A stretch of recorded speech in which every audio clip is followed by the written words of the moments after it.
आप हमको ये बताइए, बुलडोजर बुलडोजर की जो बात करते हो, बुलडोजर क्या न्याय है? कभी न्याय नहीं हो सकता है। बुलडोजर का आदेश कौन देता है? कहीं ना कहीं क्या हमारी माननीय न्यायालय आदेश देता है? ना पूरा जातिवाद में तब्दील हो गया है।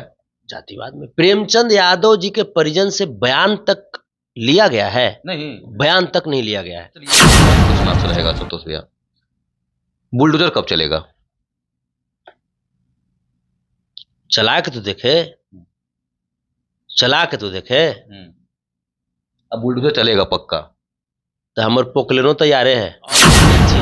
प्रेमचंद यादव जी की दरिया दिली देखिए। प्रेमचंद यादव खुद यादव समाज से आते थे, लेकिन अपने साथ ब्राह्मण समाज के व्यक्ति को ड्राइवर रखते थे। चलिए, प्रेमचंद यादव जी की हत्या हुई तो कहीं ना कहीं दुबे जी के भी तो 5 परिवार लोग गए हैं, 5 के लोग गए हैं, तो कहीं ना कहीं उनके तरफ भी तो आपका झुकाव होना चाहिए ना। हमारा है झुकाव, हमारी संवेदना है, लेकिन हमारी संवेदना वहां पे खत्म हो जाती है जहां पे हम देख रहे हैं कि भाई वहां का जो मुख्यमंत्री है वो कहीं ना कहीं वो पक्षपाती काम कर रहा था। कहीं ना कहीं बुलडोजर चलेगा तो एक ही परिवार के पास चलेगा बुलडोजर। से जैसन भ्रष्ट तंत्र है ना भाजपा के, और जैसी भ्रष्ट सोच है भाजपा की, और उसमें भी भाजपा के भ्रष्ट सोच को भी और भ्रष्ट कर देती है योगी आदित्यनाथ जैसे कुकर्मी नेता यादव की जब हत्या हुई। हालांकि इसी को गौर से समझिए, पहला हमला किसने किया? सत्यप्रकाश दुबे की तरफ से हुआ। पहली हत्या किन की हुई? प्रेमचंद यादव की हुई। और अभी बुलडोजर की कार्रवाई किन पे सरकार करना चाह रही है? शायद लग रहा है कि प्रेमचंद यादव जी को करना चाह रही है। उत्तर प्रदेश के देवरिया से एक दर्दनाक घटना, जी हाँ, आप लोग सब जानते होंगे कैसी घटना वहां हुई है। प्रेमचंद यादव है, उनकी हत्या हो जाती है और कहीं ना कहीं दुबे परिवार के 5 लोगों की हत्या हो जाती है। कहीं ना कहीं ये दर्दनाक घटना है। वो आप गए थे देवरिया, क्या कुछ वहां आप देखे? वहां अराजकता का माहौल देखे, बिल्कुल निरंकुश शासक का कैसा शासन होता है वो हर चीज हमने वहां पे देखा। जैसे वैसी व्यवस्था जिसमें हमारे संविधान की मर्यादाओं को तार तार किया जा रहा है, वैसी व्यवस्था जो हम हाथरस में देखे थे, जहां पे एक पीड़ित परिवार के परिजनों को बिल्कुल हाईजेक इसलिए कर लिया गया कि ताकि वो सच्चाई समाज को न बता दे। ठीक वही चीज यहाँ पे देवरिया में भी हुआ। यादव परिवार के एक व्यक्ति यानी कि प्रेमचंद यादव की हत्या होती है और उनके बदला लेने के लिए कहीं ना कहीं दुबे परिवार के 5 लोगों की हत्या की जाती है। आप समझिए। नहीं, ये इस बात की पुष्टि कौन कर सकता है बगैर जांच के? बात तो पूरा यही चल रहा है कहीं ना कहीं कि दुबे जी की 5 परिवार की डेथ हुई है, तो सामने डेथ हुई है, लेकिन ये जो बात है कि बदला लेने के लिए किया गया, इस बात की पुष्टि कौन कर सकता है बगैर? ये है कहीं ना कहीं मॉब लिंचिंग जिसको बोलते हैं कि पूरे गांव के लोग कहीं ना कहीं भीड़ भाड़ जो है, और जैसे ही प्रेमचंद यादव की मृत्यु होती है, हत्या होती है, उसके कुछ देर के बाद ही उनके परिवार को मार दिया जाता है। जो सत्यप्रकाश दुबे जी के जो परिवार है, हालांकि मेरी संवेदना दोनों तरफ है, चूंकि एक इंसानियत के तौर पे हम अगले की भी तकलीफ को समझ रहे हैं, लेकिन सरकार इसमें पक्षपात कर दी। आप ये बताइए, जो एफआईआर जो लिखा गया सत्यप्रकाश दुबे के बच्ची के तरफ से या उनके बेटे के तरफ से, उस एफआईआर में 12 ब्राह्मण समाज के उनके ही स्वजातीय लोगों का नामजद, जैसे उसमें नाम दिया गया, नामजद अभियुक्त उन्हें बनाया गया है। आप ये समझिए कि कोई गांव का ही व्यक्ति किसी गांव वाले को क्यों मारेगा? जमीन का विवाद था ना, सुनने में तो भैया, सुनने में तो क्या बता रहा था ना कि कहीं ना कहीं जो प्रेमचंद यादव हैं वो दुबे के एक भाई से जो है कि जमीन लिखवा लिए थे। तो कोई भी लिखवाता है।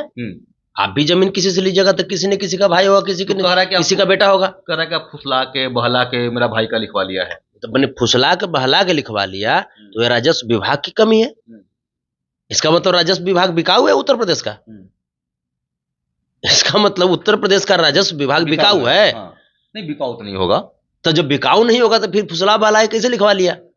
जाए गवाही दिया होगा ना जी, कहीं ना कहीं पेपर पे साइन वगैरह हुआ होगा, बहुत सारी पेपर पे साइन हुआ होगा, सामने रजिस्ट्री ऑफिस में फोटो खिंचाता है, तब जाकर हुआ होगा कहीं ना कहीं। उनके बिना रजामंदी को तो हो नहीं सकता है, हो नहीं सकता। तो फिर सच्चाई है कि प्रेमचंद यादव बहुत दिलदार आदमी, बहुत दिलदार आदमी, और प्रेमचंद यादव चूंकि 2 बार प्रधान रह चुके थे और अभी जो है वो पूर्व जिला पंचायत अध्यक्ष भी रहे हैं, तो वो एक सामाजिक व्यक्ति, और आखिर कोई भी एक समाज सेवी एक लोकतांत्रिक पद पे चले जाते हैं, कुछ न कुछ तो समाज का प्यार रहेगा तब ना। कुछ ना कुछ लोग उनको चाहते होंगे तब ना। अब ये चीज बताइए कि वो व्यक्ति सोचे कि सत्यप्रकाश दुबे जो है वो अपने भाई को हमेशा प्रताड़ित करते रहते थे। कौन बोला ये बात? वहां के लोग बोल रहे हैं। हाँ। वहां के लोग बोल रहे हैं। तो सत्यप्रकाश दुबे की प्रताड़ना से उनके भाई को, हाँ, जो उनके भाई प्रताड़ित हो रहे थे, सत्यप्रकाश दुबे के भाई, उनके भाई बोले कि हमको बचा लीजिए। तो चूंकि समाजसेवी विचारधारा के आदमी थे, उनको अपने घर में जगह दे दिए। मतलब जो प्रेमचंद यादव थे उनके भाई को अपने घर पर रख रहे थे, अपने घर पे जगह दे दिए। हाँ। सिर्फ जान बचे रहने के लिए, क्योंकि प्रेमचंद यादव एक बहुत ही मृदुभाषी इंसान और दिल के बहुत ही सॉफ्ट इंसान थे। तभी तो कहीं ना कहीं उसको रख रहे थे, अपने घर रख रहे थे। हाँ। अब यहाँ तक कि सत्यप्रकाश दुबे के भाई उस वक्त, जिस वक्त घटना घटी, उस वक्त सत्यप्रकाश दुबे के भाई गुजरात गए हुए थे 4 धाम की यात्रा में। पैसा कौन दिया होगा? प्रेमचंद यादव दिए होंगे, दिए होंगे ना। रह रहे थे तो। हाँ। तो अब प्रेमचंद यादव पैसा दिए, प्रेमचंद यादव भलाई किए, उसका नतीजा यही हुआ कि प्रेमचंद यादव की हत्या दुनिया में नहीं रहा। हाँ। चलिए, हाँ, हम मानते हैं कि चलिए दुबे जी के परिवार के 5 लोगों की हत्या हुई है, तो कहीं ना कहीं प्रेमचंद की भी तो हत्या हुई है। लेकिन कहीं ना कहीं सरकार, ये अभी लगाया जा रहा, अनुमान लगाया जा रहा है कि सरकार कहीं ना कहीं एक तरफा काम कर रही है। बिल्कुल कर रही है। सरकार बिल्कुल एक तरफा काम कर रही है। और सारे इस फसाद का जो जड़ है वो सरकार का सिस्टम ही है। प्रेमचंद यादव की जब हत्या हुई, हालांकि इसी को गौर से समझिए, पहला हमला किसने किया? सत्यप्रकाश दुबे की तरफ से हुआ। पहली हत्या किनकी हुई? प्रेमचंद यादव की हुई। और अभी बुलडोजर की कार्रवाई किन पे सरकार करना चाह रही है? शायद लग रहा है कि प्रेमचंद यादव जी भी करना चाह रहे हैं। आपको तो पक्का लग रहा है कहीं ना कहीं बुलडोजर चलेगा तो एक ही परिवार के पास चलेगा बुलडोजर? से जैसन भ्रष्ट तंत्र है ना भाजपा के, और जैसी भ्रष्ट सोच है भाजपा की, और उसमें भी भाजपा के भ्रष्ट सोच को भी और भ्रष्ट कर देती है योगी आदित्यनाथ जैसे कुकर्मी नेता का सोच।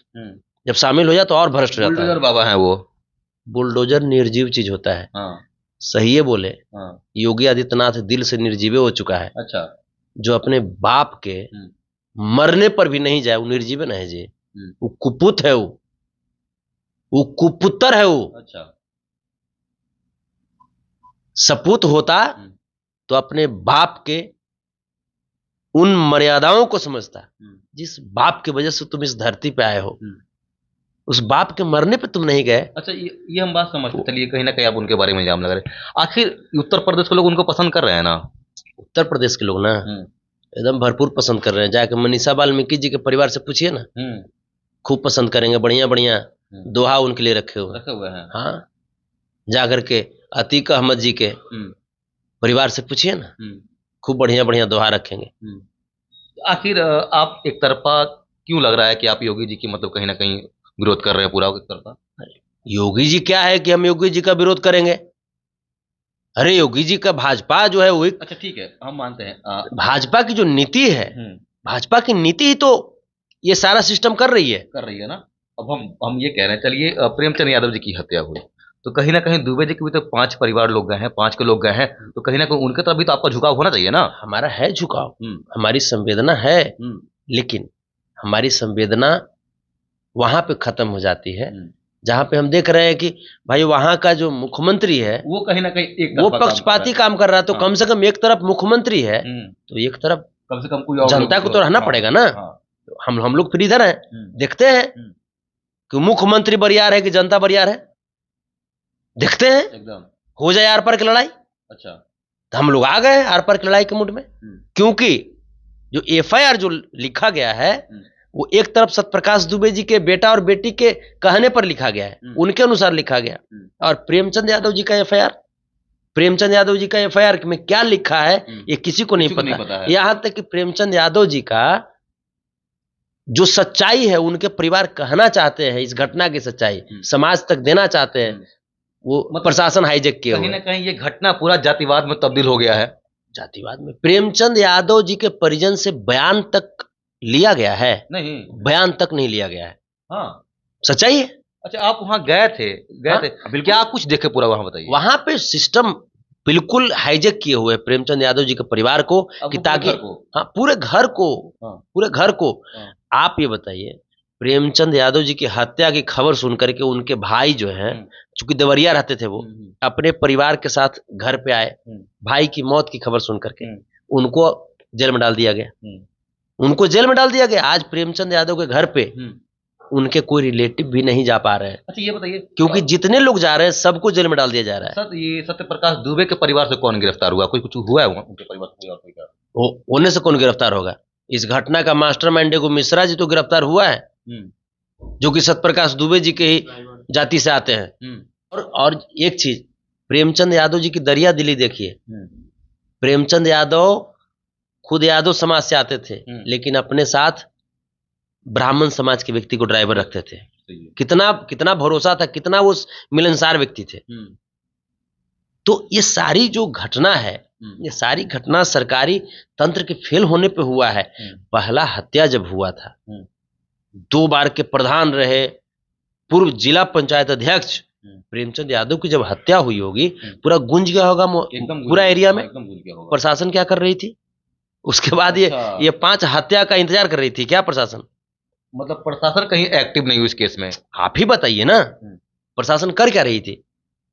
ये और 5 हत्या का इंतजार कर रही थी। कहीं ना कहीं प्रशासन की पूरी लाचारी यहाँ सामने देखने को आई है। लाचारी नहीं, उसका हाथ भी है हत्या में। हाँ, तब ये लीजिए, उसका हाथ है इस हत्या में, उसका इस हत्या में हाथ है। आखिर उत्तर प्रदेश में ऐसा कैसे होता है कि प्रशासन के सामने अतीक अहमद जी को गोली मार दी जाती है? मतलब मीडिया का बहाना करके किसी को गोली मार दिया जाता है। किसी को गोली मार दिया जाता है। अब प्रशासन के नजर के सामने 5-5 हत्या हो जाती है। उत्तर प्रदेश में फिर कैसी प्रशासन है? एनकाउंटर की सरकार कहते हैं उनको। फेक एनकाउंटर की सरकार है ये। इलाहाबाद उच्च न्यायालय ने उत्तर प्रदेश को संज्ञा दी है फेक एनकाउंटर की सरकार, महाजंगल राज की सरकार। अच्छा, उत्तर प्रदेश में। अच्छा, चलिए, एक लास्ट क्वेश्चन आपसे रहेगा संतोष भैया, बुलडोजर कब चलेगा? चला के तो देखे, चला के तो देखे। अब बुलडोजर चलेगा पक्का? तो हमारे पोकलेनो तैयारे है, जनता के पोकलेन तैयार है, लग रहा है। जनता के पोकलेन तैयार है। योगी जी से पंगा ले लीजिएगा आप, लग रहा है। ये जोगी फोगी कुछ है, हम लोग पढ़ा लिखा आदमी है, ठीक है। तो वो अनपढ़ है क्या योगी जी? जोगी भरथरी अपन जगह पर रहे, ठीक है। हम लोग आज साइंटिफिक युग है, और साइंटिफिक युग में जोगी भरथरी के बात का उतना भरोसा लोग नहीं करता है। कितना जोगी भरथरी, आसाराम, राम रहीम सब चल गया अंदर, आए भी जाएगा अंदर। अच्छा, तो इसका जो अफसरशाही और हिटलर शाही का बुलडोजर अगर तैयार है, तो हमारे मजदूर भाई का पोकलेन भी तैयार है। बुलडोजर को ला देंगे और गंगा जी में फेंक देंगे। कहीं ना कहीं दोनों परिवार से नुकसान हुआ है।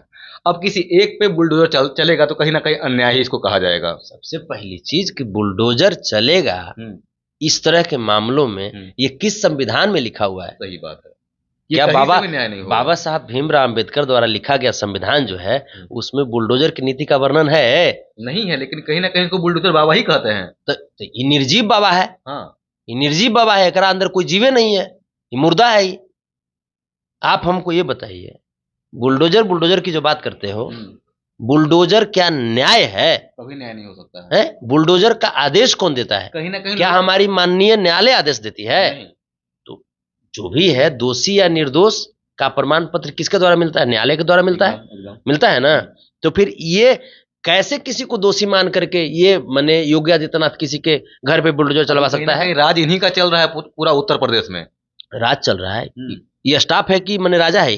राजा है, राजा है, राजा है। ये बाप राजा था? बाप राजा थे कि नहीं थे, लेकिन कहीं ना कहीं सीएम अब ये राजा ही बने हुए हैं। स्टाफ है, ये पेमेंट नहीं लेता है, ये पेमेंट लेता है, इसको पेमेंट देते हैं हम लोग। कपड़ा जो खरीदते ना है, तो इससे टैक्स जाता है, जीएसटी आता है। हाँ, जीएसटी जाता है, और उसी जीएसटी के पैसा से इसको पेमेंट होता है। ये स्टाफ है हमारा। लेकिन अपने आप को राजा समझते हैं। तो राजा समझते थे? पागल है। 5 साल में नरेटिव पकड़ के नीचे फेंक देंगे, सब राशा ही खत्म हो जाएगा। मुंह दिया फेन फेंक देगा, चल जाओगे। तो न्याय के लिए आपसे लास्ट क्वेश्चन रहेगा, न्याय के लिए आपका क्या कुछ सोचेंगे? न्याय के लिए क्या होना चाहिए यहाँ पे? न्याय के लिए सबसे पहली चीज कि दोनों पक्ष को बराबर की दृष्टिकोण से देखिए, और देखते हुए फिर इस मामले को न्यायालय तक ले जाइए। इन्वेस्टिगेशन हो प्रॉपर तरीके से, और इन्वेस्टिगेशन के बाद न्यायालय तय करेगी कि हाँ, इसका दोषी कौन है, निर्दोष कौन है। और किसी को भी बेवजह सीधे जिस प्रकार से उठा करके प्रेमचंद यादव के परिजन को सबको जेल में डाल दिया, रिश्तेदारों तक को डाल दिया, 50 अज्ञात अभियुक्त बनाया गया है उसमें। अब 50 उसमें कोई भी लोग जाएंगे, कोई भी लोग अगर जाएंगे आसपास के लोग, तो उनका नाम लिख करके किसी न किसी में डाल देगा जेल में।